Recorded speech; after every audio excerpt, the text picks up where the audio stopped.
Bon Charlie, on va voir un reportage. Je vais te faire deviner quel véhicule on va voir. Avec premier indice, une carrosserie en inox. Ça te parle? Oui, ça me parle. Ça Il te y en a parle. peu. Bon, déjà, il a trouvé. Deuxième indice, un skate. Oui, oui, bah j'ai même un troisième indice pour toi. Ben oui, le fameux overboard. Voilà, bien sûr. Bon, vous avez compris, on parle du film Retour vers le futur et la voiture, c'est la DeLorean. On va aller à Honfleur, justement, où cette voiture de légende est restaurée par des passionnés.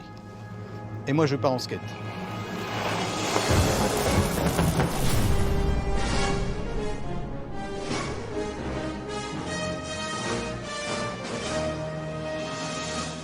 Salut Laurent, Salut Geoffrey. bienvenue.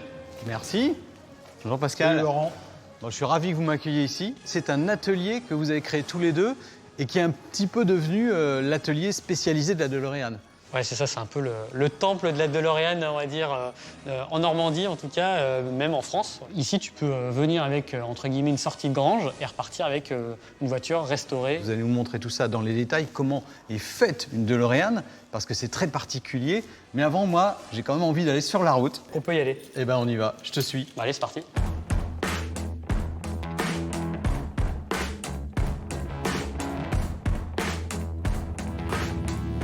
Bon, finalement, Geoffrey, on est pas mal installé dans cette voiture.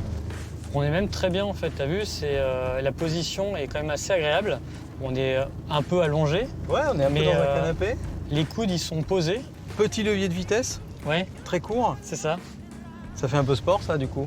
Ouais, c'est vraiment le seul truc qui fait sport, c'est-à-dire que c'est pas un foudre de guerre, donc c'est une GT, mais oui, le petit levier, tu vois, qui tombe bien sous la main quand tu es bien installé.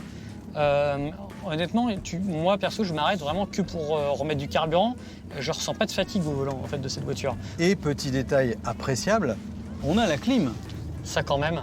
T'as vu, c'est quand même un must.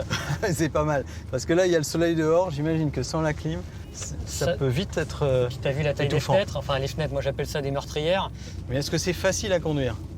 Alors, c'est facile à conduire hors de la ville.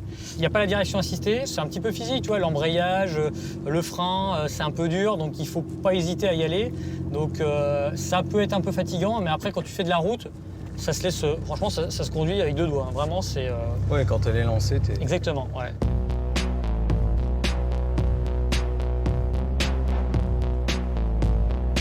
Geoffrey, il faut quand même que tu nous expliques pourquoi tu as choisi d'avoir une voiture de collection qui est une DeLorean. Alors, je l'ai acheté par hasard. Je voulais une Ford Mustang rouge 66 cabrio. Et je suis tombé sur ça par hasard sur un site de vente américain. Et je suis tombé amoureux, voilà. J'adore les porte-papillons, les 300 SL, tu vois, voitures qui ont un peu de gueule. Comme je dis, c'est plutôt elle qui m'a trouvé plutôt que l'inverse. Est-ce que tu as choisi cette voiture parce qu'elle était dans le film Retour vers le futur? Alors absolument pas, justement. Moi, le film, j'avais un vague souvenir d'enfance, mais j'étais pas geek et addict au film. Est-ce que tu sais pourquoi l'équipe du film a choisi ce véhicule? Bon, déjà, dans l'histoire, tu sais, à la base, ça devait pas être une voiture, ça devait être un frigo. Et évidemment, ils ne l'ont pas fait parce qu'ils se sont dit les gamins vont vouloir reproduire les scènes de voyage dans le temps et on risque d'avoir quelques mauvaises surprises. Donc ils ont laissé tomber cette idée et ils ont essayé de trouver un véhicule qui pourrait correspondre au personnage de Doc, donc un savant fou qui a dilapidé tout l'héritage familial, etc., pour faire des inventions et des choses qui ne fonctionnaient pas. Et ils ont dit, bon, on va prendre cette voiture-là parce qu'elle a quand même un look assez sympa. Il y a les porte-papillons, il y a cette carrosserie qui peut bien rendre aussi, un peu customisée, ça fait véhicule qui voyage dans le temps. Et en plus, c'était une voiture déjà has-been, puisque le film sorti en juillet 85, la voiture, elle avait déjà coulé, la marque n'existait plus déjà en décembre 82. Donc ils se sont dit, ça colle aussi au personnage, le côté un peu déchu, fin de carrière, has-been, et ils ont pris cette voiture-là pour ça. C'est une voiture qui a existé pendant 2 ans. 2 Pas ans. plus. On estime déjà qu'il en reste à peu près 6000 dans le monde. Des roulantes, on ne sait pas trop. En France, pour donner un ordre d'idée, il y a à peu près 140 voitures roulantes. Il faut compter la moitié à peu près.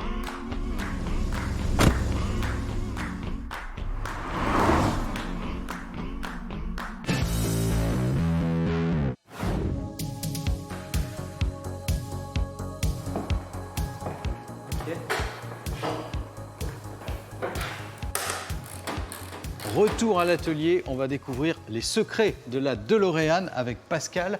C'est vrai que cette voiture, elle est très particulière, Pascal, et ça commence déjà avec la carrosserie. Oui, la carrosserie est une particularité, c'est-à-dire que finalement, elle est en fibre de verre avec un procédé d'injection assez complexe qui était, je crois, mis au point en partie pour ce véhicule. Et puis ensuite, ce sont 2 demi-coques qui sont assemblées. Et l'inox, en fait, c'est la finition, c'est la décoration. Inoxydable, inox, ça veut dire que la voiture ne va pas rouiller. Non, ça c'est sûr, elle ne rouillera pas. Alors, il y a quelques défauts, on va dire, propres à ce matériau. C'est qu'effectivement, il faut l'astiquer souvent, ça laisse des taches assez facilement. Mais c'est vraiment bien avec le brossage, notamment parce que ça fait un effet de reflet. Et le moteur de la DeLorean, en fait, il est à l'arrière. Qu'est-ce qu'on a là comme moteur, Pascal?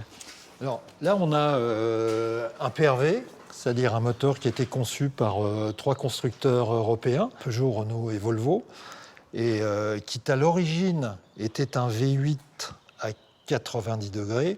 Et puis choc pétrolier oblige, il s'est retrouvé avec 6 cylindres, mais toujours avec ses 90 degrés, ce qui n'en a pas fait dès le départ un moteur très simple ni à régler, ni à faire évoluer. Alors, particularité de la voiture, on l'a vu, c'est sa carrosserie. Et aussi, ces fameuses portières papillons. Totalement inspiré du système de la Mercedes 300 SL, qui a fait énormément parler de lui et qui lui donne en fait véritablement son charisme. Et les roues, qui sont des jantes magnifiques, un peu particulières parce que le diamètre et la largeur sont différents entre l'avant et l'arrière. Mais j'avoue que l'inox, les portières et les jantes, ça lui donne un sex appeal incroyable. Une DeLorean restaurée, ça vaut combien à peu près? Je dirais pour une fourchette large, on est entre 50 et 60 000 euros.